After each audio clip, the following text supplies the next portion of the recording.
সকাল 9টায় আমরা অফিসে আসি, সারাদিন আমরা পরিশ্রম করি।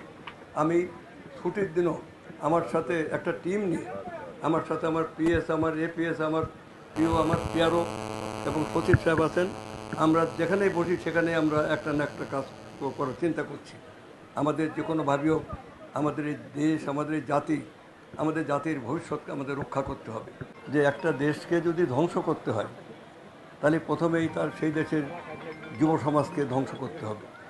কারণ যুবকরাই তো আগামী দিন এই দেশ নির্মাণ করবে, তারাই তো জাতির ভবিষ্যৎ, তারাই তো সকালবেলার 8টা-9টা সূর্যের মতো। অতএব আজকে এই যে সুপরিকল্পিত চক্রান্তের মাঝ দিয়ে আমাদের মতো পিছিয়ে পড়া গরিব দেশগুলো যেখানে আপনার এই ভয়ঙ্কর এই সবল এই থাবা আমাদের যুব সমাজের মাঝে নেমে এসেছিল। আজকে শুধু ছেলেরা না, সেলিনা হোসেন যখন লিখেছেন তখন হয়তো তরুণ ছেলেদের দেখেছেন, কিন্তু আজকে ছেলে মেয়ে, ইউনিভার্সিটি, স্কুল, কলেজ এবং গ্রাম পর্যায় পর্যন্ত ছেলে মেয়েরা এই ব্যাপক মাদকের ছোবলে তারা কিন্তু নেশাগ্রস্ত হয়ে পড়ছে।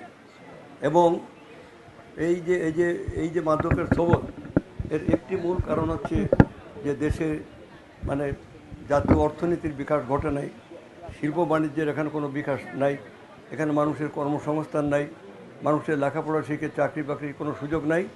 এই সুযোগটা নিয়েই এইটা শুরু হয়েছে।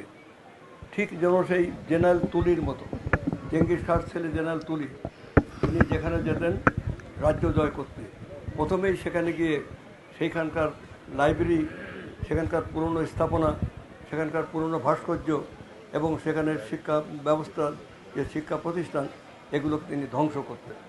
ঠিক তেমনি আজকে আমাদের দেশে দুইটি জিনিস আমরা বলতে পারি। একটা সময় গেছে, একটা অন্ধকার যুগ গেছে, সেই যে সময়টা